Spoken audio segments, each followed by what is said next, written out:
பரிசுத்தர் பரிசுத்தர் பரிசுத்தர், பூமி அனைத்தும் அவருடைய மகிமையால் நிறைந்திருப்பதாக என்று ஓயாமல் போற்றப்படுகின்ற எங்கள் பரிசுத்தமுள்ள நல்ல ஆண்டவரே, ஆசீர்வதிக்கப்பட்ட மனமகிழ்ச்சியான இந்த பரிசுத்த நாள் காலை வேளையில் உம்முடைய பிள்ளைகள் நாங்கள் உம்முடைய பரிசுத்த ஆலயத்திலே கூடி வர தெய்வம் தந்த கிருபைக்காக ஸ்தோத்திரம்.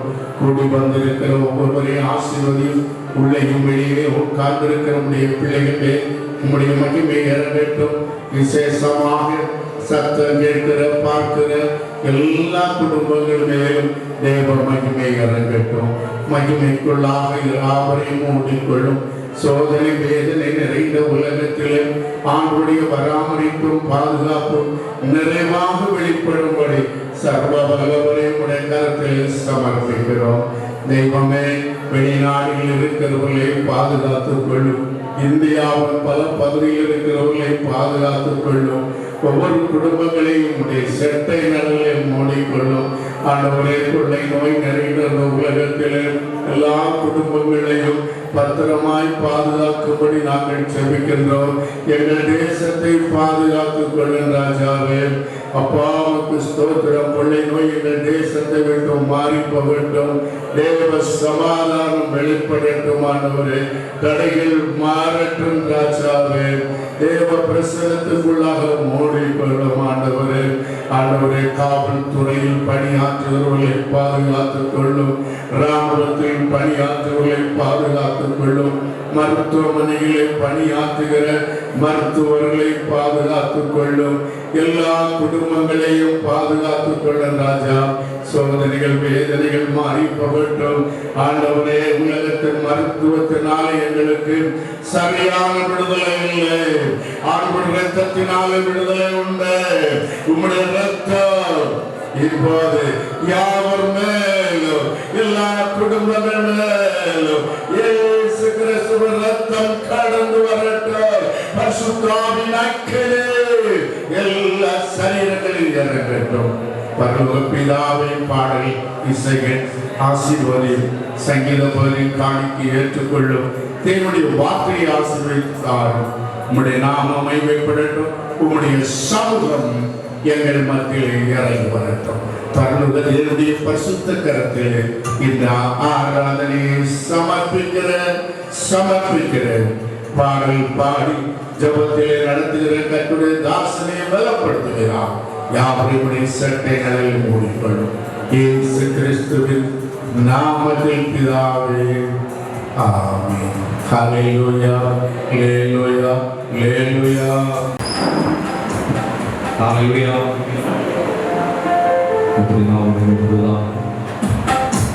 பாட்டை பாடி நாங்கள் நாமத்தை மேம்படுத்துவோம்.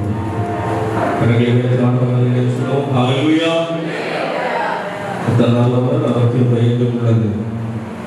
கர்த்தாவே, உம்மை போற்றுகிறேன், கைதூக்கி எடுத்துகிறேன். உம்மை கூப்பிட்டேன், என்னை குணமாக்கினேன். பாடலை நாம் சேர்ந்து பாடி நாமத்தை நாங்கள் மேம்படுத்துவோம்.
Amen.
Amen.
மகிமைப்படுத்துவோம். சர்வ வல்லவர் என் சொந்தமானார், சாமி வென்றவர் என் ஜீவனானார் என்ற பாடலாம் நன்றி உற்சவமாய் பாடியதற்கு நாம் பெருமைப்படுத்துவோம்.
வாழ்வ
என் இயேசு சீக்கிரமாய் வந்திடுவார். இருக்கிறார் என் இயேசு சீக்கிரமாய். இயேசுரா என் ரட்சகர். இயேசுரா இயேசுரா என் ரட்சகர். ஓ இயேசுரா என் ராஜா. சொல்லுங்க இயேசுரா என் ரட்சகர். இயேசுரா என் ராஜா. சர்வ வல்லவர் என் சொந்த மகா. சாலை வென்றவர் ஜீவனாகும். சர்வ வல்லவர் என் எஜமானன். சாலை வென்றவர் என் மணவாளன். இது அதிசயம்தானே. ஓ இது உண்மைதானே. இது அதிசயம்தானே. ஓ இது உண்மைதானே. இது அதிசயம்தானே. ஓ இது உண்மைதானே. இது அதிசயம்தானே. ஓ இது உண்மைதானே. ஹல்லேலூயா ஹல்லேலூயா. பாடலை கூட ஜெபத்தோடு பாடி கர்த்தரை நாம் ஆராதிப்போம். ஆனந்த துதிகளை கேட்கும் பாடல் சத்தம் கொடுக்கும். ஆகாயம் உண்மையாய் அவர் ஜனத்திற்கு ஆண்டவர் வாக்கு பலிஷ்மை தர பாடலை ஜெபத்தோடு பாடி கர்த்தரை ஆராதிப்போம்.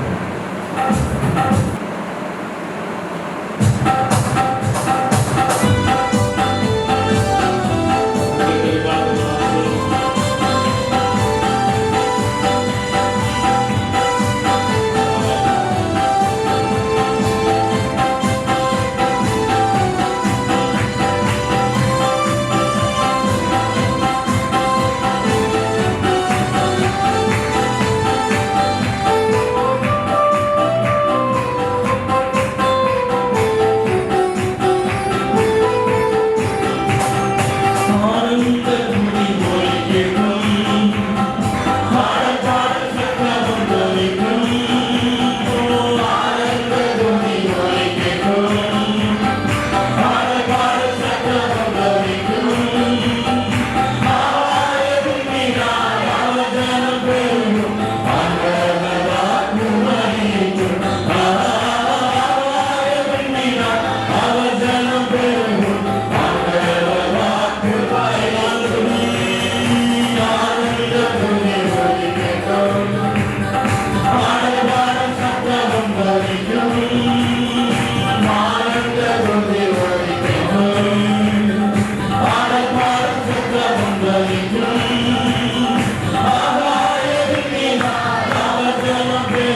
Thank you.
உண்டு. ஒரு 2 நாளாக வாசிக்க சொல்லப்படுகிறது. பிள்ளைகள் வரும்போது, பஞ்சம் வரும்போது, துன்பம் வரும்போது நான் உன்னை ரட்சிப்பேன். உன் சத்தத்தை கேட்டு உன் கூட்டுறதுக்கு நான் சென்னையை சாய்த்து எல்லா இருக்கிறவங்களுக்கும் நான் நீங்களாக்கி உன் சத்தத்தை கேட்டு நான் ரட்சிப்பேன். 20வது அதிகாரத்தில் 2 நாள் உலகத்தில் சொல்லப்படுகிறது. ஒரு ராமா சாந்தனா பிள்ளைகள் வரும்போது, துன்பம் வரும்போது, பட்டயம் வரும்போது, பஞ்சம் வரும்போது கட்டுரை சமூகத்தை ஆண்டு நோக்கி கூப்பிடும்போது கட்டுரை பாடத்தை கட்டுரை நோக்கி அழும்போது அவருடைய சமூகத்தை பார்த்து ஆண்டுகளே என்னை ரட்சிக்க வேண்டும், என்னை விடுவிக்க வேண்டும், என் குடும்பத்தை பாதுகாக்க வேண்டும், எனக்காக கற்று இறங்கி என்னை ரட்சிக்க வேண்டும்.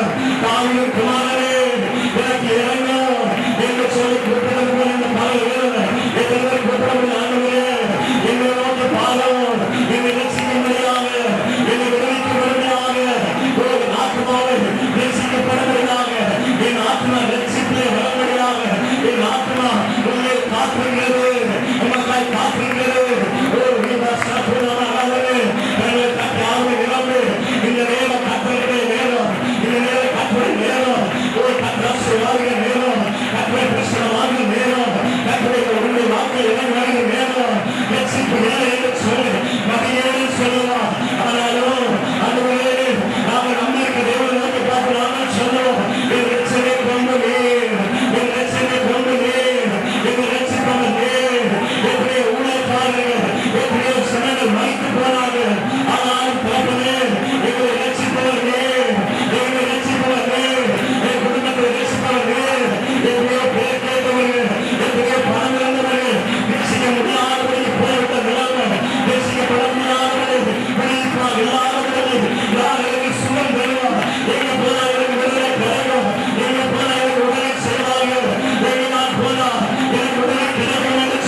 சமூகத்திலே காத்திருக்கிறோம் ஆண்டவரே.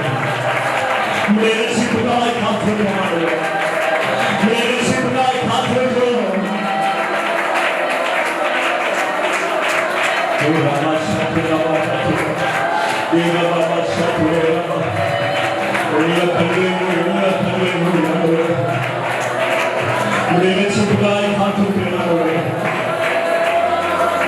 பெண்மணிடத்தில் சீரர்கள் பெண்மணிடத்தில் இனச்சொல்லை கேட்கும்போது உண்மையை நோக்கி நாங்கள் கூப்பிடுவோம். எங்களை ரட்சிப்பதற்கே நாங்கள் நாலாம் சாமத்தில் கடவுள் கொண்டிருக்கிறார் நேரத்தில் யார் உதவி செய்ய முடியாத அந்த நேரத்தில் ரட்சிக்கும்படியாக கர்த்தர் கடந்து வந்தார். நம்முடைய ஜனத்தை அவர் ரட்சிக்கும்படியாக கடந்து வந்தார். இந்த பகல் மேலே ஒரு சமூகத்தில் எங்கள் ரட்சிப்புக்காக எங்களை விடுவிக்கும்படியாக எங்களை பாதுகாக்கும்படியாக உடைய பாதத்திலே நாங்கள் சரணடைகிறோம். எங்கள் தேசத்துக்காக கனவிலங்குவோம். எங்கள் தேசத்துக்காக கனவிலங்குவோம். ரட்சிப்பு உண்டாகட்டும். இந்த வீட்டுக்கு இன்னைக்கு ரட்சிப்பு வந்தது. ஆண்டவர் சொல்லுங்க, இந்த வீட்டுக்கு இன்னைக்கு ரட்சிப்பு வந்தது. இன்னைக்கு ஒவ்வொருடைய குடும்பங்களே ஆண்டுடைய ரட்சிப்பு வெளிப்படுவதாக, கர்த்தருடைய ரட்சிப்பு வெளிப்படுவதாக. அப்படியே என் குடும்பத்தில் அந்த ரட்சிப்பு வேணும்னு சொல்லி விசுவாசிகள் உள்ளத்தில் ஆழத்தில் ஆண்டு வைக்கப்படுகிறாங்க. அவருடைய நாமத்தை அப்படியே சொல்லுங்க, நன்றின்னு சொல்லுங்க, இயேசுவேன்னு சொல்லுங்க, வாயில திறந்து இன்னும் நல்லா சொல்லுங்க.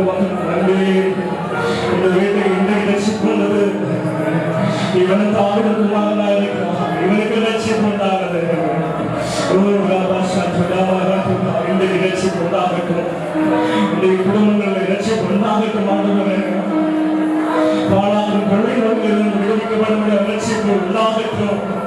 வாழ்க்கை நோக்கி ஆண்டவரை நோக்கி இயேசுவே ரட்சிப்பு உண்டாகட்டும். உன்னத வார்த்தை வாசிக்கும்போது சொல்லப்படுகிற நாமம் ஊற்றுண்ட பரிமளம், என் நாமம் ஊற்றுண்ட பரிமளம். அவருடைய நாமத்தை அறிக்கை பண்ணும்போது, அவருடைய நாமத்தை அறிக்கை பண்ணும்போது அவர் நமக்காக ஊற்றுண்ட பரிமளம், அவருடைய ரத்த பரிமளம், ஊற்றுண்ட பரிமளம், நாசனை வீசிய பரிமளமா இருக்கிறது.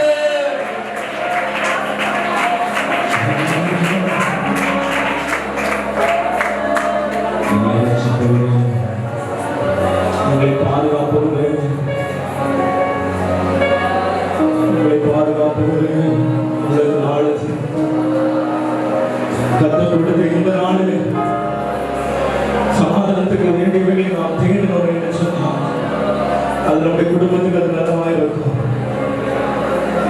கர்த்தர் கொடுத்ததான இந்த நேரத்தை நாம் ஆண்டவருக்காய் செலவிடுவோம் என்று சொன்னால் அது நம்முடைய வாழ்க்கைக்கு அது போதுமானவைகளாய் காணப்படும். எல்லா இருதயமும் ஒரே இருதயமாக மாறட்டும். அப்பா, எல்லா இருதயங்களும் ஒரே இருதயமாக மாறட்டும். ஏக சிந்தையாகட்டும்.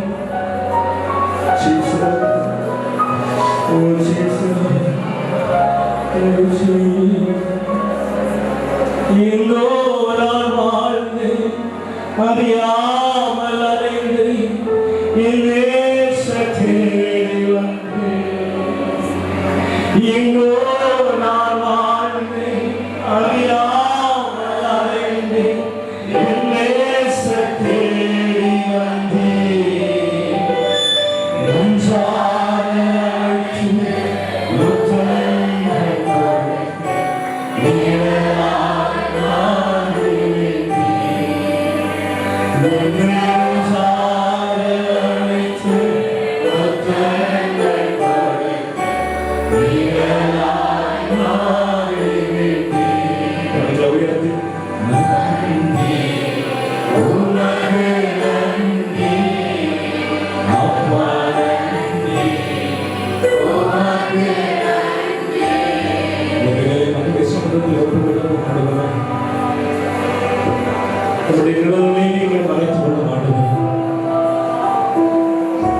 தேசத்தில் ஆக்கிரமங்கள் பெருகும் போது அவைகளுக்காக நாம் அன்றாடும் போது, அவைகளை மண்டியில் என்று சொல்லி நாம் கத்தரிடத்தில் கேட்கும் போது, தேசத்துக்கு சேமத்தை உண்டு பண்ணுகிற தெய்வம் இந்த பகல்களில் எத்தனையோ பணிகள், எத்தனையோ பணம் ஆஸ்திகள் இருந்தாலும் ரசிக்க கூடாதபடி அனாதையாய் போல விடுக நிலைமைக்குள்ளாக நம்முடைய தேசம் கடந்து போய் கொண்டிருக்கிறார். இந்த வேளையில் ஆண்டவரே, எத்தனையோ போதகர்கள், எத்தனையோ விசுவாச குடும்பங்கள், எத்தனையோ சகோதர சகோதரிகள் மறித்து கொண்டே இருக்கிறார்கள். இந்த வேளையில் கர்த்தாவே, எங்கள் தேசத்துக்காக மறக்கிறார்கள். 2 கரங்களை வானத்துக்கு நேராக உயர்த்த முடிந்தவர், 2 கரங்களை இருக்கிற இடங்களில் வானத்துக்கு நேராக உயர்த்தி, ஆண்டவரே, எங்களுக்கு ரட்சிப்பு வேணும், எங்கள் தேசத்துக்கு ரட்சிப்பு வேணும், என் குடும்பத்துக்கு ரட்சிப்பு வேணும், என் பிள்ளைகள் இருக்கிற இடத்துல ரட்சிப்பு வேணும், எங்கள் இந்தியா தேசத்துக்கு ரட்சிப்பு வேணும், எங்கள் தேசம் ரட்சிப்பு வேணும், ஆண்டவரே, எங்கள் தேசத்துக்கு ரட்சிப்பு வேணும். நாங்கள் எங்கே போவோம்? நித்திய ஜீவன் உம்மிடத்தில் அல்லவா இருக்கிறது.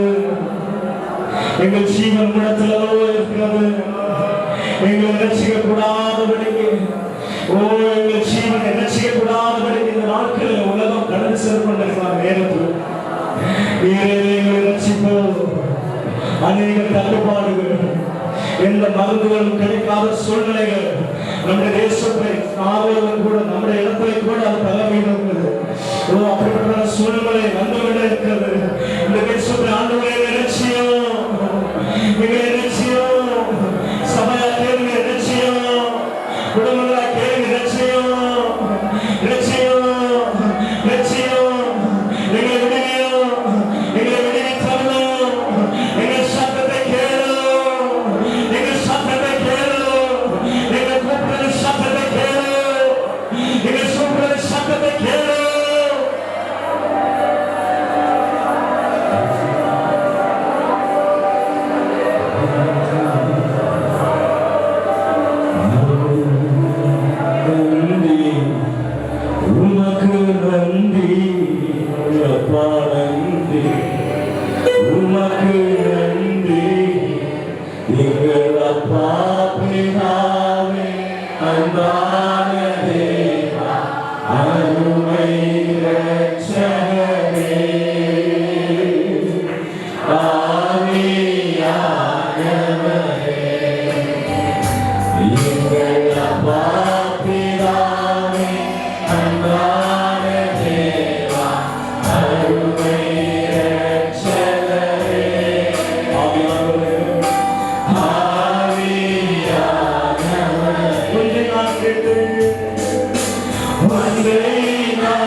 தொடர்ந்து நம்மளுக்கு இறங்கி வருவதாக சங்கீத பகுதிக்காக நாம் ஆயத்தமாகவும் பாஸ்டர் தங்கராஜ் அவர்கள் இதற்கு நம்முடைய சங்கீத பகுதியை நிறைவேற்றுவதாக இருக்கிறார்.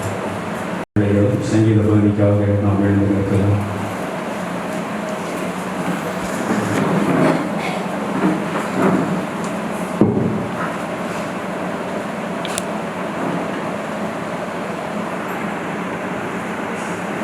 நூற்றி 19வது சங்கீதம் அதனுடைய 9வது வசனம் துவங்கி 11வது வசனம் முடிய நாம் இப்பொழுது யாவரும் மாறி மாறி வாசிப்போம்.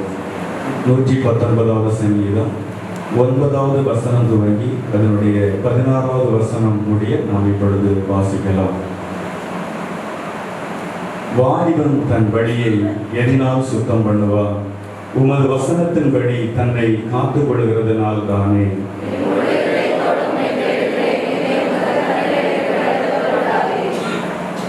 நான் உமக்கு விரோதமாய் பாவம் செய்யாதபடிக்கு உமது வாக்கை என் இருதயத்தில் வைத்து வைத்தேன்.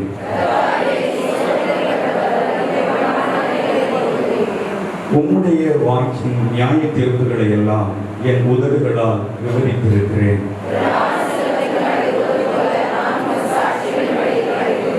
15-16வது வசனத்தை அவர் சேர்ந்து வாசிப்போம். உமது கட்டளைகளை மதித்து உமது வழிகளை கண்டோக்குகிறேன், உமது பிரமாணங்களில் நான் ரட்சியாக இருக்கிறேன், உமது வசனத்தை மறவேன். உட்காருவோம். கர்த்தருடைய பரிசுநாமத்திற்கு மகிமை உண்டாவதாக. ஸ்தோத்திரம். முதலாவது அந்த 9வது வசனத்தை ஒருவர் வாசிக்கலாம்.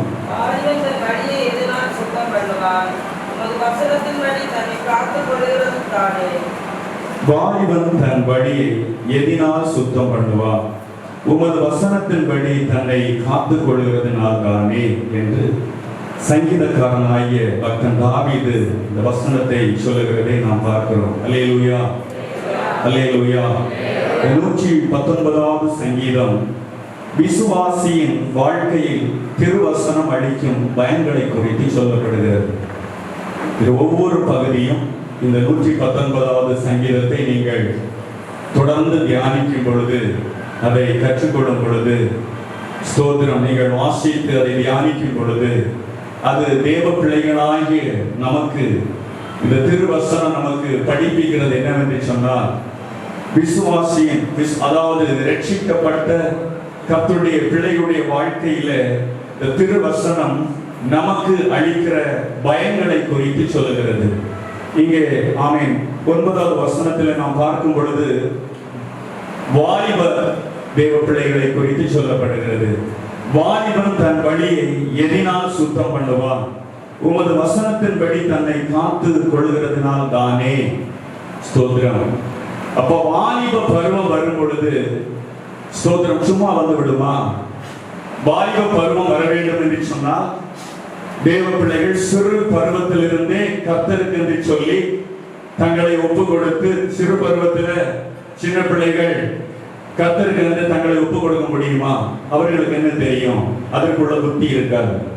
ஆகையினாலே சிறு பருவத்தில் பெற்றோர் என்ன செய்ய வேண்டும்? பிள்ளைகளை கர்த்தருக்கு என்று ஒப்பு கொடுத்து தங்கள் பிள்ளைகளுடைய வாழ்க்கை ஆமென் ஸ்தோத்திரம் தேவனுக்கு பிரியமான வாழ்க்கையாய் மாறும்படி பிள்ளைகளுடைய ஒவ்வொரு வயதிற்கு ஏற்ற ஆமென் ஸ்தோத்திரம் நிலைகளும் வரும் பொழுது, வளர்ச்சி வரும் பொழுது, வயதிற்கேற்ற அறிவையும் ஞானத்தையும் தேவ கிருபையையும் ஆமென் ஸ்தோத்திரம் பரலோகத்தின் தேவனாகிய சர்வ வல்லமையுள்ள தேவன் என்னுடைய பிள்ளைகளுக்கு கொடுக்க வேண்டும் என்று சொல்லி பெற்றோர்கள் அதுல தாகம் உள்ளவர்களாக, புத்தி உள்ளவர்களாக, கரிசனை உள்ளவர்களாக தன்னுடைய பிள்ளைகளை சிறு பருவத்திலிருந்தே தேவனுக்கு ஒப்பு கொடுத்து, தேவர் இப்போது சொன்ன அந்த வார்த்தைகளின்படி அந்த பிள்ளைகள் வளர்ந்து வரும்படி, பிள்ளைகள் ஞானம் அடையும்படி, தேவ கிருபையை பெற்றுக் கொள்ளும்படி, அபிஷேகத்திலே வளர வளர அபிஷேகத்திலே வளர்ந்து வரும்படி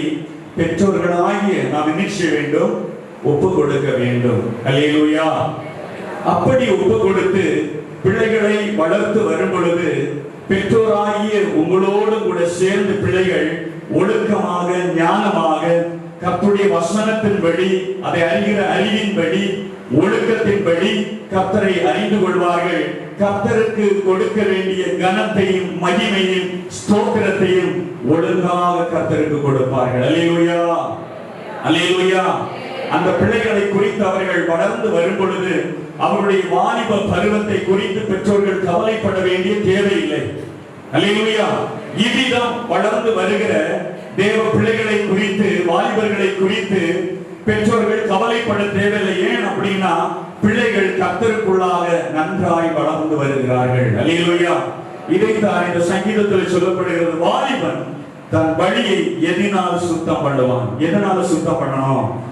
நம்முடைய வழிகளை எதனாலே நாம் சுத்தம் பண்ண முடியும்? அல்லேலூயா. உமது வசனத்தின்படி தன்னை காத்து கொள்கிறதுனால் தானே. எப்படி சுத்தம் பண்ணுவான்? கர்த்தருடைய வசனத்தின்படி தன்னை காத்து கொள்கிறதுனால் தானே, வேற ஒன்றினாலும் அல்ல. நண்பர்களுடைய உபதேசத்தின்படி, ஆலோசனையின்படி அல்ல. பெற்றோருடைய பெற்றோர் உபதேசம் பண்ணணும், ஆலோசனை சொல்லணும், இந்த வசனத்தின்படி சொல்லணும். தன்னுடைய சுய விருப்பத்தின்படி, சுய இஷ்டத்தின்படி சொல்லுவோம் என்று சொன்னால் கர்த்தருடைய வசனம் அவர்களுக்குள்ளாக இருப்பதில்லை, பிள்ளைகளுக்குள்ளாக இருப்பதில்லை. வாலிப பருவம் வரும் பொழுது பெற்றோர் கண்ணீர் வடிக்க வேண்டிய ஒரு சூழ்நிலை வருகிறது. இன்னும் அதற்கு மேலாக பிள்ளைகள் வளர்ந்து வரும் பொழுது பெற்றோரால் நிம்மதி ஆராதிக்க முடியல, செபிக்க முடியல. சோதனம். ஏனென்று சொன்னால் பிள்ளைகள் தங்களுடைய அரவணைப்புல இல்ல, கர்த்தருடைய அரவணைப்புல இல்ல, கர்த்தருடைய பார்வையில இல்ல, மனம் போன போக்குல போய் கொண்டிருக்கிறார்கள். ஏன் தெரியுமா? கர்த்தருடைய வசனம் அவருடைய வழிக்கு, அவருடைய பாதைக்கு சோதனம் வெளிச்சமாய் இல்லாதபடினால, அவருடைய கால்களுக்கு தீபமாய் இல்லாதபடினால அவருடைய வாழ்க்கை என்ன செய்கிறது? சோதனம் கஷ்டமான பாதையிலே போய் கொண்டிருக்கிறது. இங்கே பக்தன் சொல்லும் பொழுது சொல்லுகிறான், உமது வசனத்தின் படி தன்னை காத்துக் கொள்கிறதுனால் தானே. சோதனம். ஒரு வாலிபன் தன்னுடைய வழியை கர்த்தருக்கென்று சொல்லி சோதனம் காத்து கொள்ளும் பொழுது, அந்த காத்து கொள்ளுதல் எதனால வருகிறது?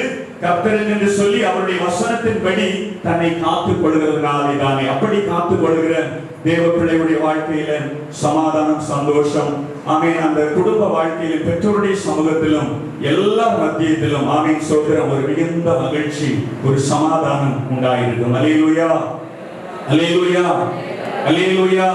பிள்ளையிடத்தில் சொல்ல வேண்டிய தேவையில்லை. ஆராதனை நாட்கள் வரும் பொழுது, ஜெப நேரம் வரும் பொழுது ஸ்தோத்திரம் பெற்றோருக்கு முன்பதாக அவர்கள் முந்திக் கொள்வார்கள். அநேக பிள்ளைகளை நாம் சொல்ல முடியும். அல்லேலூயா, அல்லேலூயா, ஸ்தோத்திரம், அல்லேலூயா. 9 முதல் ஸ்தோத்திரம் 11 வரைக்கும் இன்னும் நாம் தொடர்ந்து வாசிக்கும் பொழுது 10வது வசனத்தை வாசிக்கலாம். என் முழு இதயத்தோடு உம்மை தேடுகிறேன், என்னை உமது கற்பனைகளை விட்டு வழி தப்ப விடாதேயும். இவ்விதமாய் ஒரு வாலிபன் சொல்ல வேண்டும். அல்லேலூயா. இன்றைக்கு சபையில் ஆராதிக்கிற எல்லா வாலிப பிள்ளைகளும் சோதரம் சொல்ல வேண்டும். அல்லேலூயா. வாலிப பிள்ளைகள், பெண் பிள்ளைகளும் சொல்லணும், ஆண் பிள்ளைகளும் சொல்லணும். நீங்கள் கர்த்தரிடத்தில் சொல்லணும், என் முழு இதயத்தோடு உம்மை தேடுவேன் ஆண்டவரே. தாகத்தோடு நீங்க சொல்லணும். இப்ப வாலிப பருவம் வந்தாச்சு. இனி நீங்க உங்களுக்கு யாரும் அதிகமாய் கற்றுத்தர வேண்டிய தேவையில்லை. அப்படி தந்தாலும் வாலிப பிள்ளைகள் அதிகமாய் சொல்லுவாங்க, அதெல்லாம் எனக்கு தெரியும் அப்படின்னு. அப்ப தெரியும் என்கிற ஒரு நிலைமை வரும் பொழுது நீங்கள் கர்த்தரிடத்தில் கேட்க வேண்டும். பெற்றோர் தரக்கூடிய ஆலோசனைகளுக்கு நீங்கள் கீழ்ப்படிய வேண்டும். அல்லேலூயா. நீங்கள் சொல்லணும் கர்த்தரிடத்தில் தெரியாத விஷயங்களை, சிறு சிறு ஜெப நேரங்களை நீங்கள் ஒதுக்கி தேவ சமூகத்தில் வேதத்தை திறந்து வைத்து இந்த வசனங்களை எடுத்து தியானித்து கர்த்தரிடத்தில் உங்களுக்கு தெரியாத காரியங்களை கர்த்தரிடத்தில் கேட்கணும். எப்படி கேட்கணும்? என் முழு இதயத்தோடு உம்மை தேடுகிறேன், என்னை உமது கற்பனைகளை விட்டு வழி தப்ப விடாதே ஆண்டவரே. அப்படி நான் வழி தப்பி போவேன் என்று சொன்னால் என்னாலே நிலைநிற்க முடியாது. அல்லேலூயா, அல்லேலூயா. நீர் தருகிற சத்துவத்தில், நீர் தருகிற ஞானத்தில், நீர் தருகிற அறிவில், நீர் தருகிற அபிஷேகத்தில், உங்க பலத்தில் நான் வளர முடியாத ஆண்டவரே. ஆகையினாலே சோதரம், என்னை உமது கற்பனைகளை விட்டு வழி தப்ப விடாதே தெய்வமே என்று சொல்லி எல்லா தேவ பிள்ளைகளும் கேட்கணும். அல்லேலூயா, ஸ்தோத்திரம். 11வது வசனத்தை வாசிக்கலாம். நான் உமக்கு விரோதமாய் பாவம் செய்யாதபடிக்கு உமது வாக்கை என் இருதயத்தில் வைத்து வைத்தேன். பக்தன் அழகாக சொல்லுகிறார். அல்லேலூயா. நான் உமக்கு விரோதமாய் பாவம் செய்யாதபடிக்கு உமது வாக்கை என் இருதயத்தில் வைத்து வைத்தேன். அப்ப எல்லா ஆமென் சொல்ற வாலிப பிள்ளைகளும் எல்லா தேவ மக்களும் சொல்லணும் அல்லேலூயா. இவ்விதமாய் சாட்சி பகரும்படி தேவ சமூகத்துல வந்து கர்த்தரை இன்னும் அதிகமாய் மகிமைப்படுத்தும்படிக்கு இவ்விதமாய் நம்முடைய வாழ்க்கையை ஒப்புக் கொடுக்க வேண்டும். நான் உமக்கு விரோதமாய் பாவம் செய்யாதபடிக்கு உமது வாக்கை, அப்படி என்றால் உம்முடைய ஜீவனுள்ள வசனத்தை என்னுடைய இருதயத்தில் வைத்து வைத்தேன். அல்லேலூயா. எனக்குள் வைத்து வைத்தேன். ஸ்தோத்திரம். இந்த ஆமென் 9 முதல் 11வது வசனம் வரைக்கும் நாம் பார்க்கும் பொழுது இந்த வசனங்களை சொல்லி நாம் தியானித்து நம்முடைய வாழ்க்கையை கர்த்தருக்கு என்று சொல்லி ஒப்பு கொடுக்கும் பொழுது ஆமென் ஸ்தோத்திரம், நம்முடைய பாவ வாழ்க்கையில் இருந்து ஆமென் ஸ்தோத்திரம் நாம் விடுதலை பெறுகிறவர்களாக காணப்படுவோம். உலகத்தை விட்டு ஆமென் ஸ்தோத்திரம் நாம் கர்த்தருக்குள்ளாக விடுதலை பெறுகிறவர்களாக காணப்படுவோம். 11வது வசனத்தை வாசிக்கலாம்.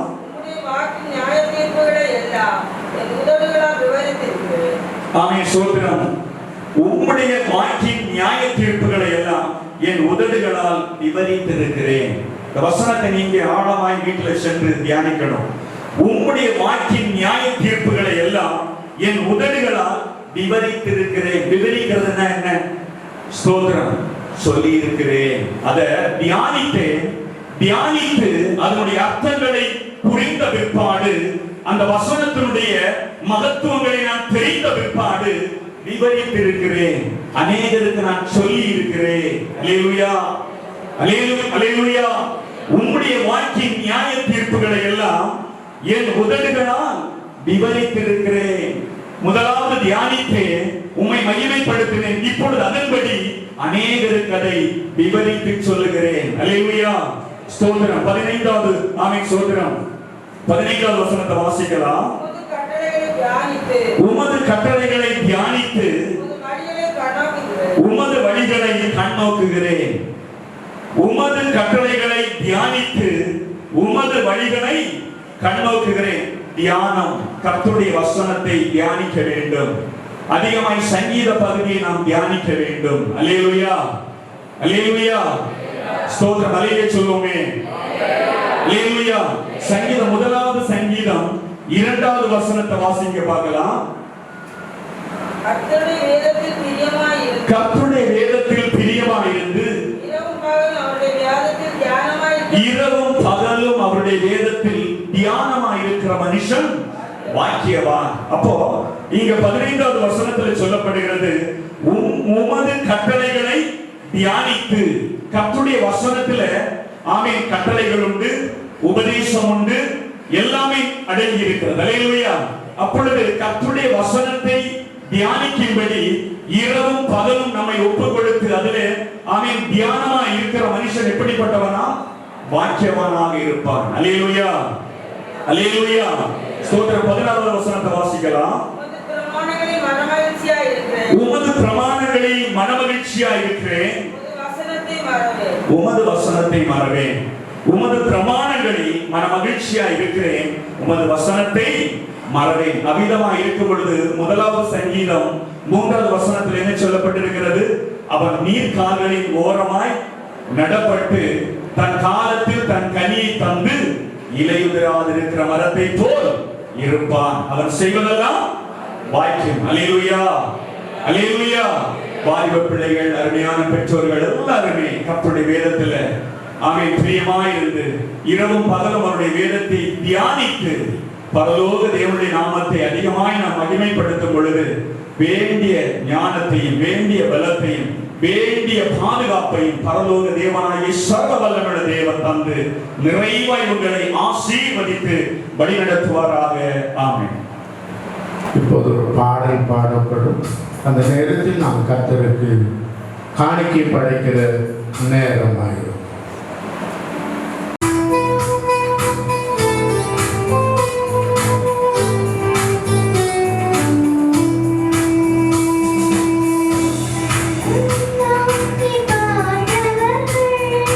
Thank you.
ஆராதிப்போம்.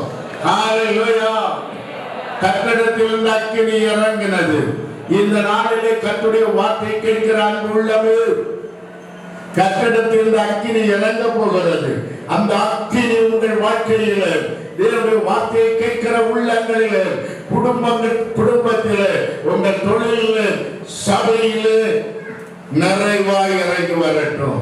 ஹalleluya.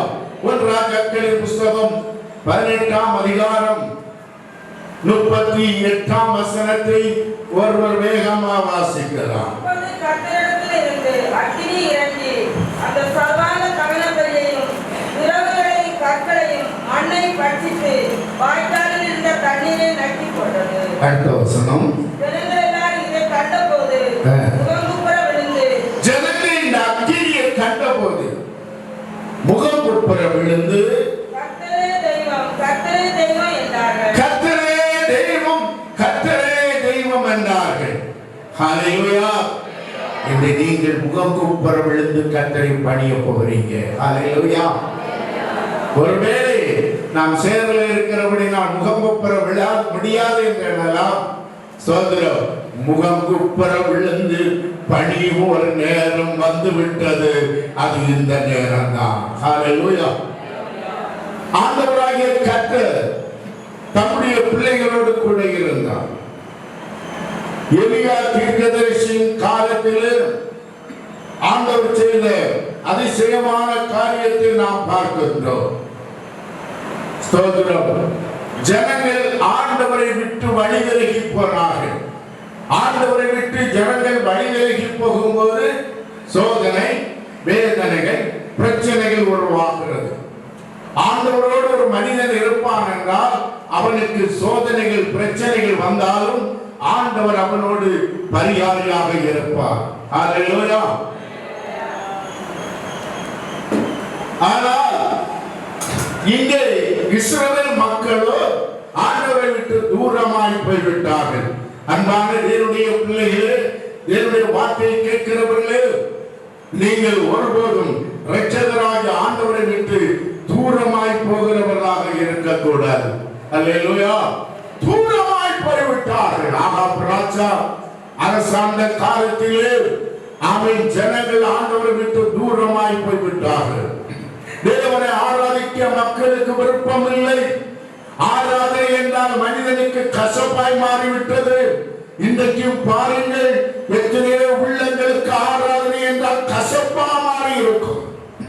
ஆராதனையா வேண்டாம், வீட்டில் இருந்து ஆராதிக்கலாமே. இல்லை சோதரன், நம்முடைய ஆராதனை வீட்டிலே டிவியில வருமே, நாம் அதை பார்க்கலாமே என்று மக்கள் எண்ணுவார்கள். அந்த காலத்தில் அதை விட மக்கள் எண்ணவில்லை. கர்த்தருடைய ஆராதனை என்றால் மக்களுக்கு வெறுப்பாக மாறிவிட்டது. ஆகையினாலே தீர்க்கதரிசியாக எலியா மூலமாய் கர்த்தர் பேசத் தொடங்கினார். ஆண்டுடைய வார்த்தை இல்லாமல் மழை பெய்யாது என்று தீர்க்கதரிசி மூலமாக ஆண்டவர் பேசினார். இன்றைக்கு வேதத்திலே வாசிக்கும் போது எத்தனையோ விதமான சோதனைகள், வேதனைகள், நம்முடைய சகோதரர்கள், நம்முடைய சகோதரிகள், தூரத்திலும் சமீபத்திலும் இருக்கிறவர்கள் நம்முடைய தேசத்தார் மரணத்தை நோக்கி ஓடிக்கொண்டிருக்கிறார்கள். எப்ப மரணம், எந்த நேரம் என்று சொல்ல முடியாது. பலசாலிகள் மரணம் அடைகிறார்கள், வீரர்கள் மரணம் அடைகிறார்கள், பணத்தை கட்டுக்கட்டா வைத்திருக்கிறவர்கள் மரணம் அடைகிறார்கள், மருத்துவர்கள் மரணம் அடைகிறார்கள், மருந்து இல்லையா, போதகர்கள் மரணம் அடைகிறார்கள், தெய்வம் அவரோடு இல்லையா என்று கேள்வி கேட்கும் ஒரு காலத்தில் இன்று நம்முடைய தேசம் போய்கொண்டிருக்கிறது. இதற்கு காரணம் என்ன? மக்கள் தெய்வ பயம் இல்லாமல் வாழ ஆரம்பித்தார்கள். ஆகினாலே தேவனுடைய சமாதானம், தேவனுடைய சுகமாக்கும் கிருபை தேசத்தை விட்டு மாறிவிட்டது. இஸ்ரவேலே, தேவனால் காக்கப்படுகிற தேசமே, இஸ்ரவேலை காக்கிறவர் உறங்குறதில்லை, தூங்குறதில்லையே. அப்படி என்றால் ஏன் இப்படி பஞ்சம் வருகிறது? ஏன் இப்படி கொள்ளை நோய் வருகிறது? ஏன் இப்படி வேதனை வருகிறது? காரணம் என்ன? நீ தூரமாய் போய்விட்டாய். ஆண்டவரை ஆராதித்த இஸ்ரவேல் மக்கள் ஆண்டவரை ஆராதிக்கிறதை விட்டு விட்டார்கள். ஆகினாலே தேசத்திலே மழை பெய்யாதபடி தீர்க்கதரிசியின் மூலமாக கர்த்தர் கட்டளையிட்டார். ஹல்லேலூயா, ஹல்லேலூயா. மக்கள் பஞ்சத்தினாலே வாடுகிறார்கள். மரணம் அதிகமாக நடந்து கொண்டிருக்கிறது. ராஜாவுக்கு தீர்க்கதரிசியை பிடிக்க வேண்டும், இவனை கொலை செய்ய வேண்டும் என்று நினைத்துக் கொண்டிருக்கும் போதுதான் எங்கும் தேடி பார்த்தான். கர்த்தர் தீர்க்கதரிசியை மறைத்துக் கொண்டார். ஹல்லேலூயா. எரேமியா தீர்க்கதரிசியின் புத்தகத்தில் சொல்லப்படுகிறது, எரேமியா தீர்க்கதரிசியை ராஜா பிடிக்க வேண்டும், படை வீரர்கள் பிடிக்க வேண்டும் என்று, அவன் மரணத்துக்கு தகுதியானவன் என்று தீர்மானித்த போது கர்த்தர் அவர்களை மறைத்துக் கொண்டார். ஆகினால் ராஜாவுக்கு பிடிக்க முடியவில்லை.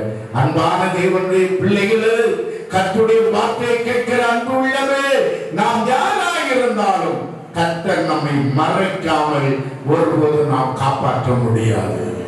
ஹல்லேலூயா. கர்த்தர் நம்மை மறைக்க வேண்டும். சங்கீதம் 91:1, உன்னதமான மறைவில் இருக்கிறவன் சர்வ வல்லவரின் நிழலிலே தங்குவான். ஒரு மலையாள பாடல் உண்டு, மறைவிடமாய் எனக்கு இயேசு உண்டு. எவ்வளவு சிறப்பான பாடல். சொல்றோம், ஒரு அடி பாடி பார்ப்போமே. மறைவிடமாய் எனக்கு இயேசு உண்டு, மறைச்சிடும் அவன் என்னை சிறகடியில், மரமிடாதவிடனை கருதிடுவார், மாறாதே அவன் என்றே அருகிலுண்டு, மரமிடாதவிடனை கருதிடுவார், மாறாதே அவன் என்றே அருகிலுண்டு. ஆமென். உங்கள் அருகில் இயேசு இருக்கிறார். யாருக்கு ஆண்டவர் மறைவிடமாய் இருக்கிறார்? யாருக்கு ஆண்டவர் பாதுகாப்பாக இருக்கிறார்? ஆண்டவரை தேடுகிற தேவ பிள்ளைகளுக்கு ஆண்டவர் மறைவிடமாய் இருக்கின்றார். ஹல்லேலூயா. நமக்கு அருமையானவர்கள் வெளிநாட்டிலே இருக்கிறார்கள், இந்தியாவின் பல பகுதியில் இருக்கிறார்கள், நம்முடைய பிள்ளைகள் இருக்கிறார்கள். அங்கே யார் அவர்களுக்கு மறைவிடமாய் இருக்க முடியும்? நேற்று ஒரு சகோதரன் தொலைபேசியில் என்னோடு பேசினார். வெளிநாட்டில் அவர் படிக்க கடந்து சென்றிருக்கிறார். ஸ்தோத்திரம். ரூமை விட்டு வெளியே போக முடியல பாஸ்டர், ரூமை விட்டு வெளியே போக முடியல, ரூமுக்குள்ளே இருக்கிறேன். எவ்வளவு நெருக்கடியான சூழ்நிலை. சாப்பிடுறதுக்கு ஆகாரம் இருக்கா என்று கேட்டேன். இல்லைங்க, நான் அனுப்பி கொடுக்க முடியுமா? ஸ்தோத்திரம். அப்போது அவர் சொன்னார், சாப்பிட ஆகாரம் இருக்கிறது. சந்தோஷமா ஸ்தோத்திரம் பண்ணிட்டு உள்ளே இருந்துருங்க. அல்லேலூயா. எவ்வளவு இக்கட்டான நிலைமை, பரிதாபமான நிலைமை. அந்த சகோதரன் வார்த்தையை சொல்லும் போது எவ்வளவு வேதனையாக இருக்கும். இன்றைக்கு தேசம் அந்த நிலைமைக்கு போய் கொண்டிருக்கிறது. ஆனாலும் ஆண்டவர் நமக்கு மறைவிடமாய் இருக்கிறார், அவருடைய பிள்ளைகளுக்கு மறைவிடமாய் இருக்கிறார். அன்பு உள்ளவே, உனக்கு ஆண்டவர் மறைவிடமாய் இருக்கிறார். மறைவிடத்தை தேடு, மறைவிடத்தை நோக்கி வா. மறைவிடம் உனக்கு தஞ்சமா மாறட்டும், உனக்கு அடைக்கலமாய் மாறட்டும். பலன் இருக்கிறது என்று சொல்லி மறைவிடம் என்று எண்ணாதே.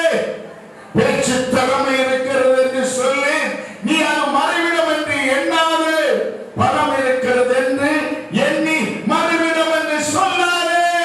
உன்னதமான மறைவிடம் இந்த நாளில் ஒவ்வொருவருக்கும் முக்கியமாக தேவையாக இருக்கிறது. அந்த மறைவிடத்துக்குள்ளாக நாம் கடந்து செல்ல வேண்டும். ஜனங்களே, இஸ்ரவேல் மக்களே, ஆகாபரசனுடைய காலத்தில் மறைவிடத்தை விட்டு விட்டார்கள்.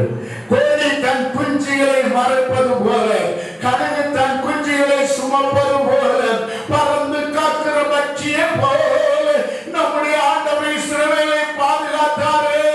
ஆனால் இன்றைக்கு அந்த மறைவிடம் எங்கே போயிற்று?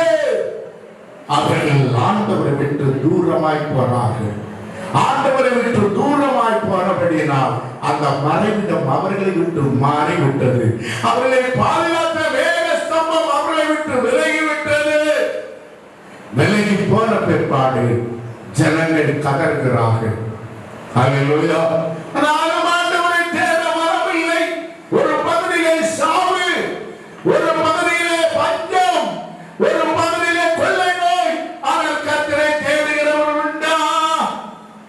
கிருபை எல்லாருக்கும் வருகிறது போல வருகிறது என்று சொல்லுகிறாங்க. அருமையான சின்ன பிள்ளையை பெற்றெடுத்த பிள்ளைக்கு அந்த காமை பஞ்சத்தினாலே கொள்ளை நோயினாலே துடிக்கும் போது கதறுகிறார்கள். அடக்கம் பண்ண யாரும் இல்லாத நிலைமை மாறிவிட்டது. இந்த தீர்க்கதரிசியை பார்த்து ஆண்டவர் சொன்னார், நீ போ, ஆகாபு ராஜாவுக்கு உன்னை காண்பே. ஆகாபு ராஜா எலியாவை கொலை செய்யும்படி தீர்மானித்திருக்கிறான். நீ போ, காண்பே என்று சொன்னார். காண்பித்தார். காண்பித்த நேரத்தில் தான் அவர் சொல்லுகிறார், சோதரம், இஸ்ரவேலின் தேவனுடைய பலிபீடங்கள் எல்லாம் இடிக்கப்பட்டிருந்தது. ஆலயத்தை இடிக்க கரம் வைத்தால் ஆண்டவர் இடிப்பார். அல்லேலூயா. ஆமென். ஆகாபு ராஜாவுடைய காலத்திலே ஆமென் பலிபீடங்கள் எல்லாம் இடிக்கப்பட்டிருந்தது. அதிலே ஒரு பலிபீடத்தை எலியா தீர்க்கதரிசி செப்பனிட்டு கட்டி எழுப்பினான். ஆமென். விறகிலே அடுக்கி பலியை அதிலே செலுத்தும்படி தீர்மானித்தான். இதுதான் நான் வாசித்த வேத பகுதி. ஹல்லேலூயா. அப்போது பாகாலின் தீர்க்கதரிசிகள் இருக்கிறார்கள். அவர்களை பார்த்து, நீங்கள் அப்படி செய்யுங்கள், விறகு எல்லாம் வச்சு பலிமிருகங்களை சரியாக பண்ணி வையுங்கள், ஆண்டவரை நோக்கி முறையிடுவோம், எதில் அக்கினி இறங்குறதோ அவர்தான் உண்மையான தெய்வம். ஹல்லேலூயா. இன்னைக்கு நான் சொல்லி வருகிற கருத்து, அக்கினி இறங்க போகிறது, நம்முடைய சரீரத்தில் இறங்க போகிறது. தேவனுடைய வார்த்தையை கேட்கிற உன் வாழ்க்கையில இறங்க போகிறது. நம்முடைய தேசத்தில் அந்த அக்கினி இறங்க வேண்டும். அக்கினி இறங்கும் என்றால் அழிவு மாறிவிடும். அல்லேலூயா, அல்லேலூயா. அவன் அமிதமாக ஜெபித்த போது ஆமென் பாகாலின் தீர்க்கதரிசி எல்லாம் முகப்பர விழுந்து கூப்பிட்டு பார்த்தாங்க. காலை முதல் சாயங்காலம் வரையும் அக்கினி இறங்கல. எலியா வேண்டிக் கொண்டான், ஜெபித்தான். உடனடியாக அக்கினி இறங்கினது, பலிபீடத்திலே இறங்கினது. அப்போதுதான் மக்கள் முகக்குப்புற விழுகிறார்கள். பாகாலின் தீர்க்கதரிசியில் விழுகிறாங்க. கர்த்தரே தேவன், கர்த்தரே தேவன் என்று முறையிட்டார்கள். இன்றைக்கு கர்த்தருடைய ஆவியின் வல்லமை உங்கள் மேல, நம் மேல, இதோ கூடியிருக்கிற உங்கள் மேல, சோதரம் உள்ளே வெளியே இருக்கிறவர்கள், கேட்கிற பார்க்கிற உங்கள் மேல அந்த அக்கினி இறங்க போகிறது. எத்தனை பேர் அந்த அக்கினிக்காக நீங்கள் காத்திருக்கிறீங்க? அந்த அக்கினி உங்கள் மேல் இறங்கும் என்றால் நிச்சயமாகவே நிச்சயமாகவே எல்லா விதமான சோதனைகளும் தகர்ந்து போகும், மழை பெய்யும். கரங்களை தட்டி ஆண்டவரை துதிப்பவர் உள்ளங்கை வேகம்தான். ஆகாபு ராஜா ரதத்தை கூட்டிக் கொண்டு கொட்டாரத்துக்கு ஓடுகிற நேரத்தில் இடிவெட்டும் மழையும் வந்தது. வருஷக்கணக்கில் மழை இல்லாமல் இருந்த அவன் அந்த தேசத்தில் மழை உருவாக காரணம் வந்து எலியாவை போல நிற்கிற மனிதரை கர்த்தர் தேடுகிறார். முகம் குப்புற விழுந்து கர்த்தரே தெய்வம் என்று கூப்பிடுகிற ஜனத்தை ஆண்டவர் விரும்புகிறார். அமிதமாக நம்முடைய வாழ்க்கையில் மாற வேண்டும். அப்போது அக்கினி இறங்கும். லேவியராகமம் 9ஆம் அதிகாரம் 24ஆம் வசனம், நியாயாதிபதியின் புஸ்தகம் 6ஆம் அதிகாரம் 21ஆம் வசனம், லேவியராகமம் 9:24. அன்றியும் கர்த்தருடைய சந்நிதியிலிருந்து அக்கினி புறப்பட்டு பலிபீடத்தின் மேல் இருந்த சர்வாங்க தகன பலியையும் கொழுப்பை எரித்து விட்டது. ஜனங்களெல்லாம் அதை கண்டபோது ஆரவாரித்து முகங்குப்புற விழுந்தார்கள். அல்லேலூயா. இங்கே நாம் வாசிக்கும் போது மோசே, ஆரோன் இவர்கள் கர்த்தருக்கென்று பலி செலுத்துகிறார்கள். எல்லாம் செலுத்தி ஜனங்களை ஆசீர்வதிக்கும்படி கரங்களை உயர்த்தின பொழுது இதோ தேவ மகிமை அக்கினி இறங்குகிறது. அல்லேலூயா. அப்போது மக்கள் என்ன செய்தார்கள்? அதை கண்டபோது ஆரவரித்து முகம் குப்புற விழுந்தார்கள். முகம் குப்புற விழுந்து கர்த்தரே தெய்வம் என்று ஆர்ப்பரிக்கிற ஜனங்களாக மாறினார்கள். இன்றைக்கு ஆர்ப்பரிக்கிற கூட்டமாக இன்றைக்கு நீங்கள் நானும் காணப்பட வேண்டும். ஆர்ப்பரிக்கிற கூட்டத்திலே அதிசயத்தை செய்கிறார். முகம் குப்புற விழுந்து கர்த்தரை துதிக்கிற தேவ பிள்ளைகளை தேடுகிறார். இன்னைக்கு நம்முடைய வாழ்க்கையில் அந்த உணர்வு இருக்கிறதா? அந்த எண்ணம் இருக்கிறதா? ஆமென். ஆர்ப்பரிக்க வேண்டும், முகங்குப்புற விழுந்து பணிந்து கர்த்தரை துதிக்க வேண்டும். இந்த எண்ணம் நம்முடைய வாழ்க்கையிலே தேவை. அமிதமாக முகங்குப்புற விழுந்து ஆண்டவரை பணிந்து கொண்டார்கள். நியாயாதிபதியின் புஸ்தகம் 6ஆம் அதிகாரம் 21ஆம் வசனம். அப்பொழுது கர்த்தருடைய தூதன் தமது கையில் இருந்த போரின் நுனியை நீட்டி இறைச்சியை புளிப்பில்லாத அப்பங்களை தொட்டார். ஹல்லேலூயா. கிதியோன் இது தூதனுக்கு ஆகாரத்தை கொண்டு வருகிறான். ஹல்லேலூயா. அப்ப தூதன் சொல்லுகிறான், அந்த ஆகாரத்தை இந்த பாறை மேல ஊத்தப்பா. ஊத்துறான். தூதன் சாப்பிடலையே என்று கிதியோனுக்கு ஒரே வேதனை. ஹல்லேலூயா. சாப்பிட கொண்டு வந்த ஆகாரத்தை தூதன் வாங்கி சாப்பிடவில்லை. அப்படி என்றால் அதை ஆண்டவர் ஏற்றுக்கொள்ளவில்லை என்று அவன் மனதிலே எண்ணுகிறான். இந்த நேரத்தில் பாறை மேல் ஊற்றப்பட்டது. தூதனுடைய கையில் ஒரு கோல் இருந்தது. அந்த நுனியினாலே அதை தொட்டான். தொட்ட போது பாறையிலே அக்கினி இறங்கி வந்தது. ஹல்லேலூயா. ஹல்லேலூயா. ஒரு தூதன் தொட்ட போது அந்த அக்கினி இறங்கி வந்தது என்றால், இந்த நேரத்திலே கர்த்தருடைய வார்த்தையை கேட்கிற அன்பு உள்ளவே, உன்னை என்னை ஆண்டவர் தொட போகிறார். அவருடைய கோலும் தடியும் நம்மை தேற்றும் என்று சங்கீதத்திலே நாம் வாசிக்கிறோம். அவருடைய கோலும் தடியும் நம்மை தேற்றும். அவருடைய கோலினால் நம்மை அரவணைக்கிறார். சோதரம். அந்த கோலினாலே அந்த பாறையிலே ஊற்றின ஆகாரத்தை தொட்டான் தூதன். பாறையிலே அக்கினி இறங்கி அதை பட்சித்தது. ஸ்தோத்திரம். அந்த அக்கினியின் நடுவில் இருந்து தூதன் கடந்து சென்றான். ஹல்லேலூயா. இன்றைய கர்த்தர் நம்மை தொட போகிறார். கர்த்தருடைய வார்த்தை கேட்கிற அன்பு உள்ளவே, உன்னை தொட போகிறார். உன்னை பரிசுத்தாவின் அக்கினி ஊற்றப்பட போகிறது. அந்த அக்கினிக்குள்ளே தூதன் காணப்படுவார். அந்த அக்கினியிலிருந்து ஆண்டவர் உங்களோடு பேசுவார் என்பதற்கு சந்தேகம் இல்லை. 1 நாளாகமம் 21ஆம் அதிகாரம்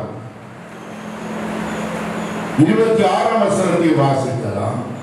அங்கே கர்த்தருக்கு ஒரு பலிபீடத்தை கட்டி சர்வாங்க தகன பலிகளையும் சமாதான பலிகளையும் செலுத்தி கர்த்தரை நோக்கி விண்ணப்பம் பண்ணினார்.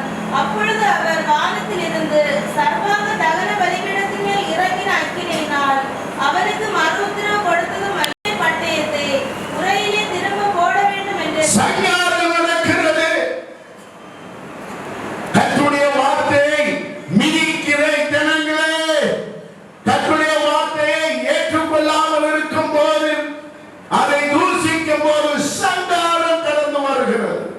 சங்காரம் ஒருவரை விட்டு வைக்கல, கடந்து வந்தது. அப்பொழுது தாவீது கடந்து சென்று ஆண்டவரே என்று கூப்பிட்டு கர்த்தருக்கு பலி செலுத்துகிறார். பலி செலுத்தின போது அந்த பலியிலே அக்கினி இறங்கி வந்தது. பைபிள் சொல்கிறது, புதிய ஏற்பாட்டின் காலத்தில் நீங்க ஸ்தோத்திர பலி சொல்லிக் கொண்டிருப்பீங்கன்னா உங்கள் மேல அக்கினி இறங்கும். உள்ளே வெளியிலும் கேட்டுக்கொண்டிருக்கிற அன்பு உள்ளமே, வாயிலே ஸ்தோத்திரம் வந்து கொண்டிருக்கட்டும், அக்கினி இறங்கும். ஹல்லேலூயா. ஹல்லேலூயா. ஸ்தோத்திரம். அந்த பலி செலுத்தப்படுகிற நேரத்தில் அக்கினி இறங்கி வந்தது.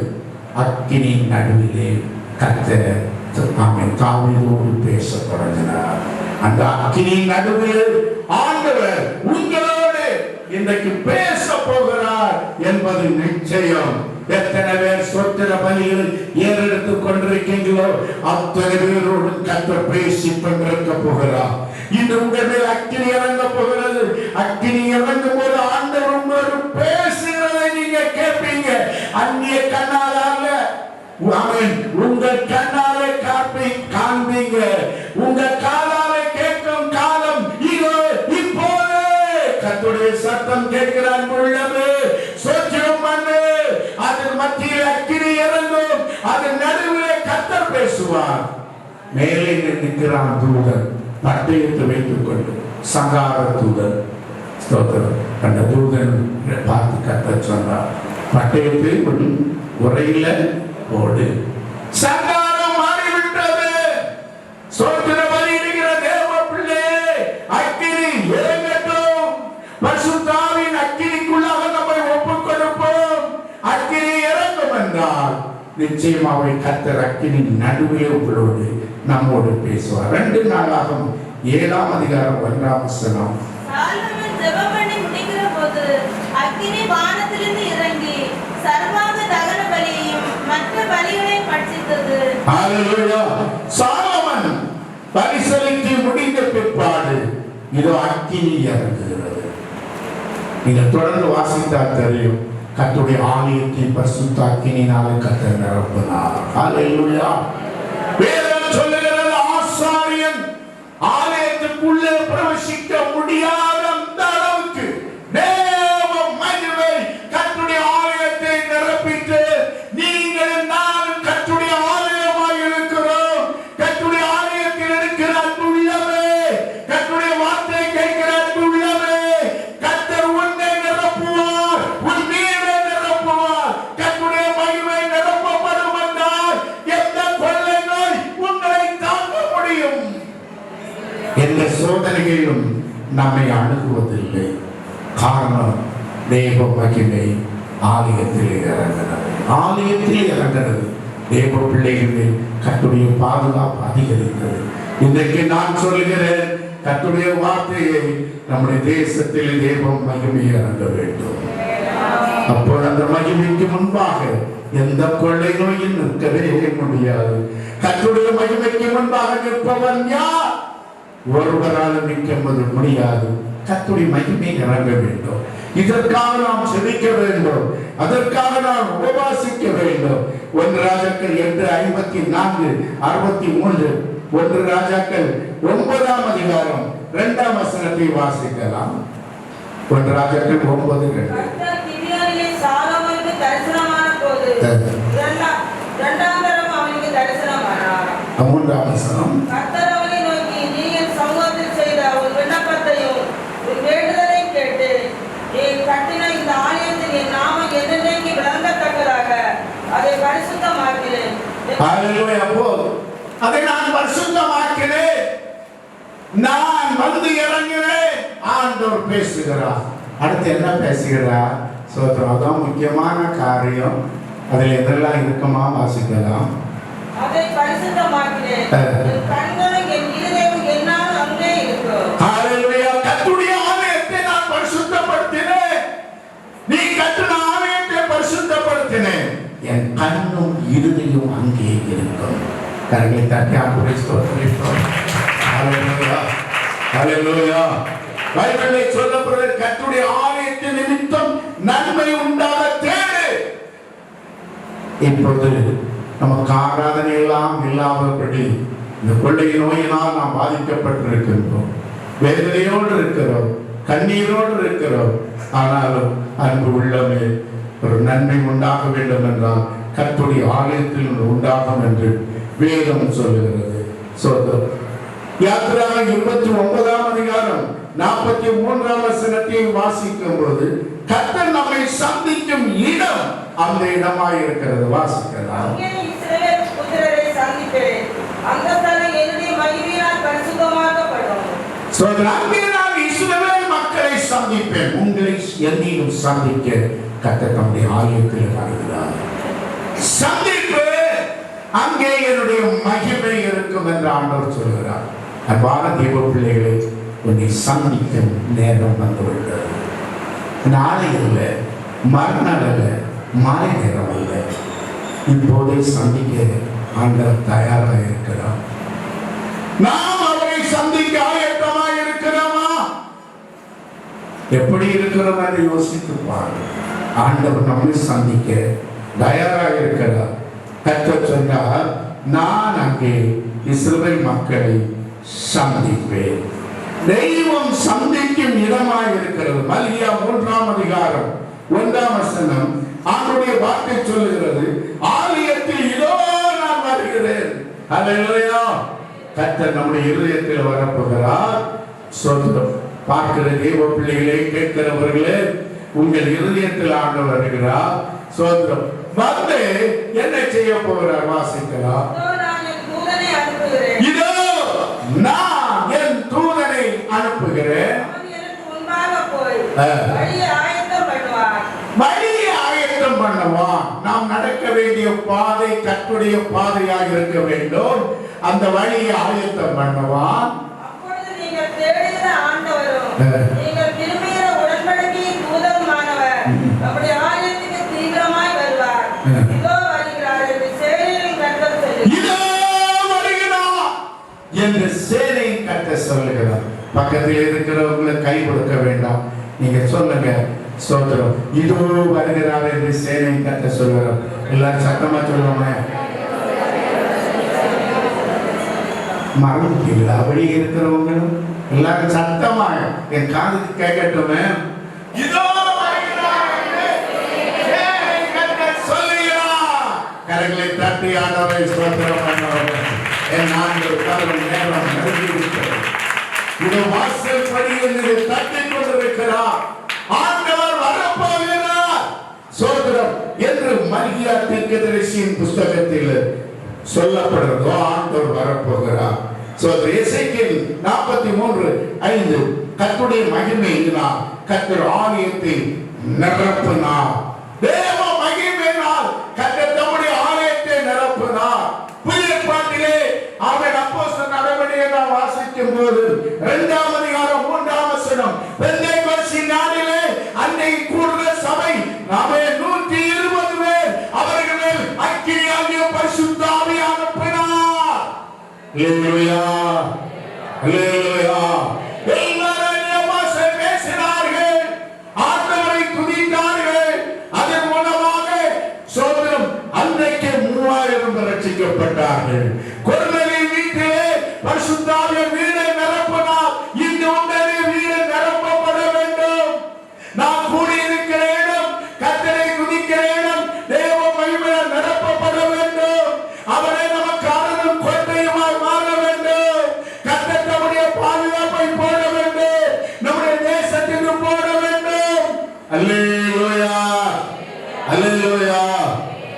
கர்த்தருடைய மகிமை ஆலயத்தை நிரப்பிட்டு ஆகாய தீர்க்கதரிசியின் புஸ்தகத்தை நீங்கள் வாசிக்கும் போது 2ஆம் அதிகாரம் 7-9 வசனங்களை வாசிக்கலாம். 7ஆம் வசனம். சகல ஜாதிகளையும் மதுரைய பண்ணுவேன் என்று சேனைகளின் கர்த்தர் சொல்லுகிறார். முந்தின ஆலயத்தின் மகிமை 30ஆம் வசனம். முந்தின ஆலயத்தின் மகிமையை பார்க்கிலும் இந்த பிந்தின ஆலயத்தின் மகிமை பெரிதாயிருக்கும் என்று சேனைகளின் கர்த்தர் சொல்லுகிறார். இவ்விடத்திலே சமாதானத்தை கட்டளையிடுவேன் என்று சமாதானத்தை கட்டளையிடுவேன் என்று சேனையின் கர்த்தர் உரைக்கிறார். தம்முடைய ஆலயத்தில் வருவார். அதை தூய்மைப்படுத்தி இருக்கிறார். அதை மகிமையால் நிரப்புகிறார். அதிலே வருகிற மக்களுக்கு சமாதானத்தை, சந்தோஷத்தை கட்டளையிடுவேன் என்று சேனையின் கர்த்தர் சொல்லுகிறார். தேவாலயத்தில் வந்திருக்கிற உள்ளமே, கர்த்தருடைய வார்த்தையை கேட்கிற அன்பு உள்ளமே, உங்களுக்கு சமாதானத்தை கட்டளையிடுவார். சமாதானம் தேடி ஓடுகிற ஒரு காலம் இதோ நமக்கு முன்பாக வந்து கொண்டே இருக்கிறது. மக்களுக்கு சமாதானம் இல்லை. ஆனால் யோவான் 14:27 வசனம் சொல்கிறது, ஆண்டவருடைய சமாதானம் இருக்கிறது. ஆண்டவருடைய சுகமாக்கும் வல்லமை இருக்கிறது. அது எங்கே இருக்கிறது? கர்த்தருடைய ஆலயத்திலே இருக்கிறது. அது எங்கே இருக்கிறது? கர்த்தரை தேடுகிறவர்களுக்கு இருக்கிறது. அந்த சமாதானத்தை ஆண்டவர் தம்முடைய ஆலயத்திலே நிரப்புகிறார். ஹல்லேலூயா. 2 நாளாகமம் 5ஆம் அதிகாரம் 13-14 வசனங்களை வாசிக்கும் போது பாடி துதித்த போது கர்த்தருடைய ஆலயம் மகிமையினால் நிரப்பப்பட்டது. பாடி துதித்தார்கள். அன்பான தேவ பிள்ளையே, கர்த்தருடைய வார்த்தையை கேட்கிற அன்பு உள்ளமே, பாடி துதிக்கிற அனுபவம் உன் வாழ்க்கையில் இருக்கிறதா? உன் குடும்பத்தில் இருக்கிறதா? சோதித்து பாருங்கள். பாடி துதித்தால் யாமை கர்த்தருடைய மகிமை ஆலயத்தை நிரப்பும், உங்களை நிரப்பும். அமிதமாய் துதிக்கிற பிள்ளைகளுக்கு யாத்திராகமம் 33ஆம் அதிகாரம் 20 முதல் 23 வரை நீங்கள் வாசிக்கும் போது அங்கே என்ன சொல்லுகிறது? தம்முடைய கரத்தினாலே ஆண்டவர் மூடிக்கொள்வாராம். வாசிக்கலாம். நீ என் முகத்தை காண மாட்டாய், ஒரு மனுஷனும் என்னை கண்டு உயிரோடு இருக்கக்கூடாது என்றார். பின்னும் கர்த்தர், இதோ என்னென்னையில் ஒரு இடம் உண்டு. அவன் என்னென்னையில ஒரு இடம் இருக்கிறது. ஆண்டவர் சொல்லுகிறார், ஆண்டவரிடத்தில் ஒரு இடம் இருக்கிறது. வாங்க வருத்தப்பட்டு பாரம் சுமக்கிறவரே நீங்கள் வாருங்கள், ஒரு தாகமாக இருக்கிறவரே நீங்கள் வாருங்கள் என்று ஆண்டவர் இன்றும் கதறி கொண்டிருக்கிறார். கூப்பிட சத்தம் கேட்கவில்லையோ? ஆண்டவர் சொல்கிறார், என்னிடத்தில் ஒரு இடம் இருக்கிறது, அந்த இடத்திலே உன்னை நான் வைத்து என் கரத்தினால் உன்னை மூடிக்கொள்வேன் மகனே, என் கரத்தினால் உன்னை மூடிக்கொள்வேன் மகனே. என்னிடத்தில் ஒரு இடம் இருக்கிறது, இவ்வா என்று ஆண்டவர் கூப்பிடுகிறார். எத்தனை இருதயம் இன்று கர்த்தருடைய சமூகத்தில் ஒப்பு கொடுக்கிறீங்க? 18ஆம் வசனத்தை வாசிக்கல. யாத்திரை 33:18 வாசித்து நான் உங்களுக்கு ஜெபிக்க போறேன். நேரம் ஆகின்றது. அப்பொழுது அவன், உம்முடைய மகிமை எனக்கு காண்பித்தருளும் என்றான். அப்பொழுது அவன், ஆண்டவரே உம்முடைய மகிமை எனக்கு காண்பித்தருளும். இன்னைக்கு நீங்க சொல்ல வேண்டிய ஒரே வார்த்தை, ஆண்டவரே உம்மிடத்தில் ஒரு இடம் இருக்கிறது, அந்த இடத்தில் என்னை வைத்து உடைய கரத்தினாலே மூடிக்கொள்ளும். வெளிநாட்டில் இருக்கிறவர்கள், இந்தியாவில் பல பகுதியில் இருக்கிற எல்லாரையும் மூடிக்கொள்ளும். எங்களையும் மூடிக்கொள்ள ஆண்டவரே, எங்கள் குடும்பத்தை மூடிக்கொள்ளும் ஆண்டவரே என்னை நீங்கள் ஒப்பு கொடுப்பீங்கன்னா ஆண்டவர் மூடிக்கொள்வது மட்டுமல்ல, அவருடைய மகிமையினாலே நம்மை நிரப்புவார். இன்றைக்கு இந்த வார்த்தையை கேட்டுக்கொண்டிருந்த அன்புள்ளமே, உன்னை தம்முடைய மகிமையினால் மூடி, கரத்தினால் மூடி குடும்பத்தை பாதுகாக்க ஆண்டவர் தயாராக இருக்கிறார். அப்படியே எழுப்பி நிற்க முடிந்தவர்கள் எழுப்பி நிற்போம். அந்த கர்த்தருடைய சமூகத்தில் ஒரு இடம் இருக்கிறது. ஆண்டவர் உனக்காக ஒரு இடம் வைத்திருக்கிறார். அதான் உனக்குள்ள ஒரு பாதுகாப்பு இடம். அது கர்த்தருடைய இடம். நீ வீட்டில் இருக்கும் போது ஆலயத்துக்கு ஆராதனையிலே என்று ஏங்காதே, கதறாதே. ஆராதனை நடக்க வேண்டிய நேரத்திலே அந்த இடத்திலே உட்கார்ந்து ஆண்டவருடைய இடமாக நீ செபித்து ஆண்டவரை நோக்கி கதறு. அந்த இடத்தில் கர்த்தர் உன்னை மகிமையால் நிரப்புவார். இன்றைக்கு இந்த இடத்தில் உள்ள மகிமையால் நிரப்ப போகிறார். எல்லாரும் கரங்களை தட்டுவோமே. அந்த பரிசுத்த அக்கினி இறங்கட்டும். இப்போது இப்போது இப்போது அந்த மகிமை அக்கினி இறங்கட்டும். ஆண்டவருடைய பரிசுத்த கரம் உங்களை மூடட்டும், நம்மை மூடட்டும், நம்முடைய குடும்பத்தை மூடட்டும். ஆமை கர்த்தருடைய வார்த்தை கேட்கிற உள்ளமே, கேட்டுக்கொண்டிருந்த உள்ளமே, சபையே உங்களை கர்த்தருடைய மகிமையால் கர்த்தர் மூடப் போகிறார். கர்த்தருடைய மகிமை நீங்கள் எப்போது பார்க்க போகிறீங்க? மற்றவர்கள் பார்த்து சொல்லுங்கள், அல்ல நாமே பார்க்க வேண்டும். கர்த்தருடைய கரம் இப்போது மூடட்டும். உங்களுடைய பலவீனங்களை சரியற்றது ஓடட்டும். கொலை நோய்கள் நம்முடைய கிராமத்தை விட்டு ஓடட்டும். நம்முடைய தேசத்தை விட்டு இயேசு நாமத்தில் ஓடட்டும். கர்த்தருடைய மகிமை அசைவாகட்டும். நம்முடைய வாழ்க்கையில் அசைவாகட்டும்.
ஆண்டவர் நம்மை காப்பாற்ற முடியும். அவருடைய கரம் உங்களுக்காக இறந்து கொண்டிருக்கிறது. அவர் நமக்காக இடத்தை ஆயத்தம் பண்ணி வைத்திருக்கிறாரே. அந்த வருடத்திலே நாம் அமர்ந்து கொள்வோம். சில கடந்து போக மாட்டோம். சோதனைகள் நம்மை விட்டு ஓட மாட்டோம். நம்முடைய தேசத்தை விட்டு ஓட மாட்டோம். அவருடைய கரத்திலே மூடிக்கொள்ளப்படட்டும். உன்னதமான வாழ்வை மூடிக்கொள்ளுங்க ராஜா. எல்லா குடும்பங்களையும் மூடிக்கொள்ளுங்க. எங்கள் தேசத்தை மூடிக்கொள்ளுங்க. வாலிபர்கள், சின்ன பிள்ளைகள், கற்பை செய்ய மூடிக்கொள்ளுங்க அப்பா.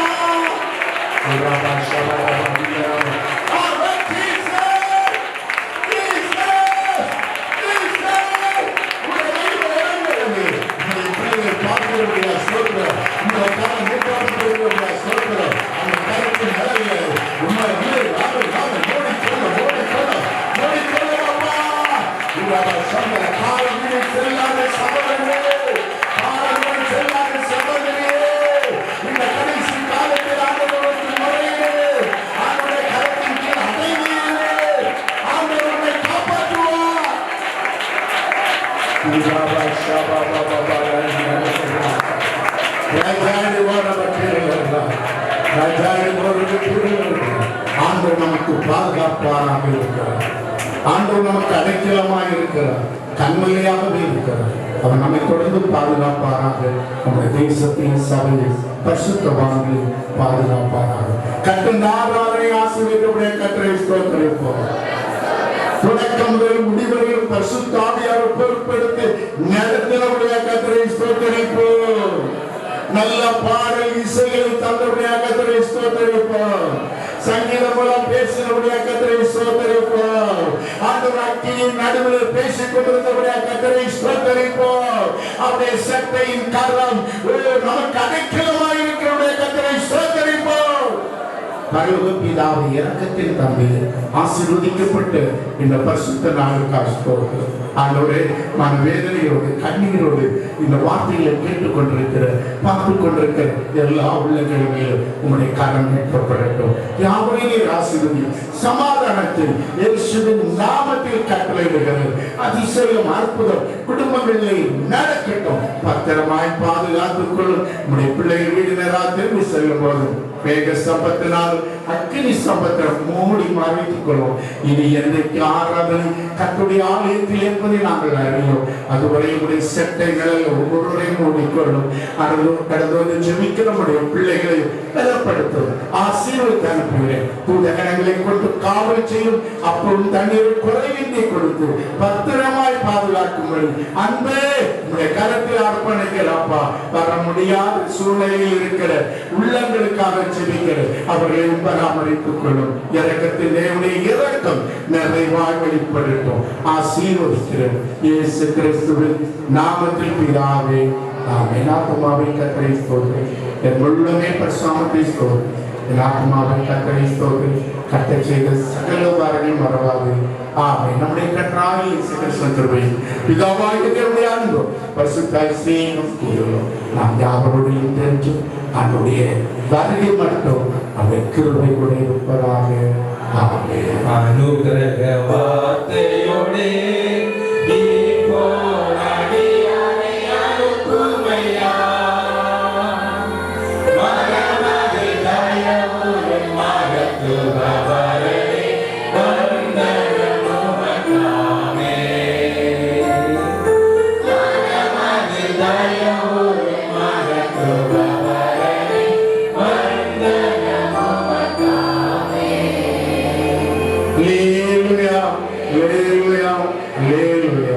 யாவருக்கும் வார்த்தை கர்த்தரை ஆசீர்வதிப்பார்.